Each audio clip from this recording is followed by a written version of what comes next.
Yeah, Kenny, it's been kind of a long process for you to get on the field. I mean, what's the background and what has been the journey like for you from freshman year till now to earning the playing time you're getting?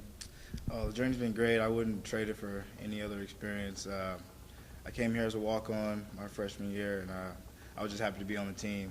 Redshirted my first year, and since then I've battled a lot of injuries in the years after, and not only that, I played behind a couple great players in David Marr and Cole Stanford.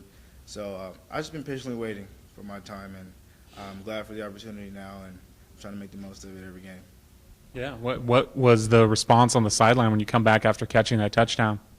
A lot of the guys were happy for me. They know how hard I've worked since I've been here, and I've always been a team guy, unselfish, and I want to see other people succeed, and everyone's happy for me to have gotten my first touchdown. But the thing I liked about it most was that it was a touchdown and a win.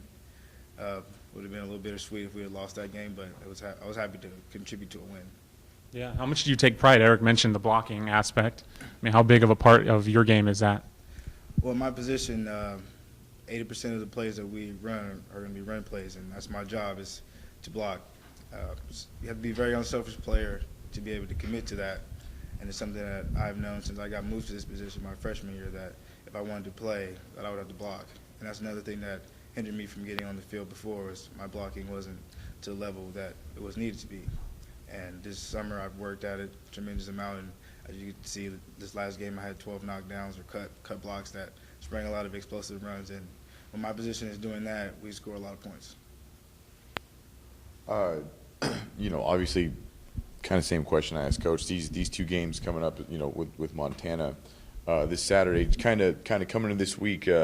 What's the biggest thing defensively you guys are kind of looking at, and if there's any sort of tweaks you make offensively, what's the kind of adjustments you make coming up to Saturday? Well, every week we probably add a few wrinkles to our offense just based upon the look that we think we're going to get. But like Coach Wall said, half the time we don't really know. So as an offense, we practice multiple fronts, and we try to prepare ourselves for everything. We take our best guess. It is challenging, but we would like to accept that challenge every week going into it.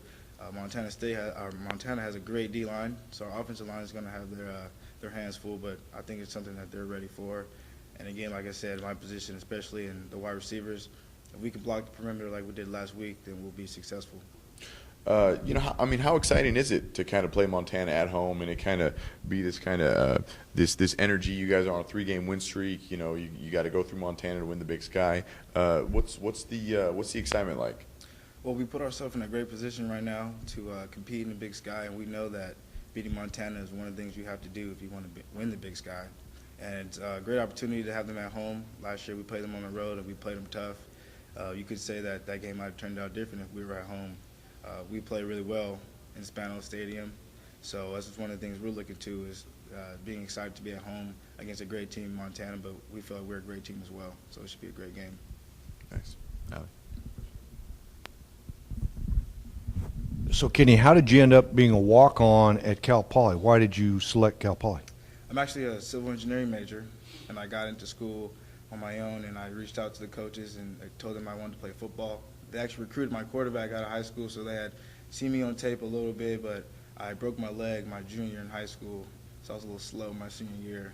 So they got passed on me, but I eventually walked on, talked to Coach T closely, and they found a spot for me, and I was grateful for that. But yeah, civil engineering major. I wanted to come to this school because of the great education. I'll be graduating this December with my degree, and I have a job lined up already, so that was my main motivation. Is that challenging, playing football and studying something challenging like civil engineering? It's definitely difficult, especially since we practice so early in the morning. There are some nights where I got to call it quits and get to bed so I can have energy at practice in the morning, whereas some students might stay up till 3 o'clock in the morning studying for that same test.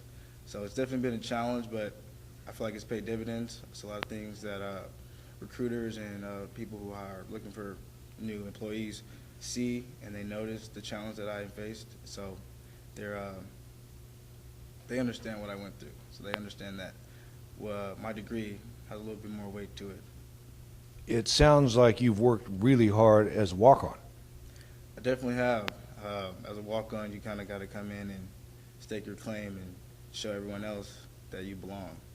and that's something I feel like I've done here. But like I said, I played behind some great players, and I've waited my turn, and it's the experience has been wonderful for me. I wouldn't trade it for a second. So what is the job you got lined up? I'll be working with CDM Smith sometime next year as a estimator. I'll be working for their construction division. Actually, Nick DeZubnar's dad is one of the people that I'll be working with.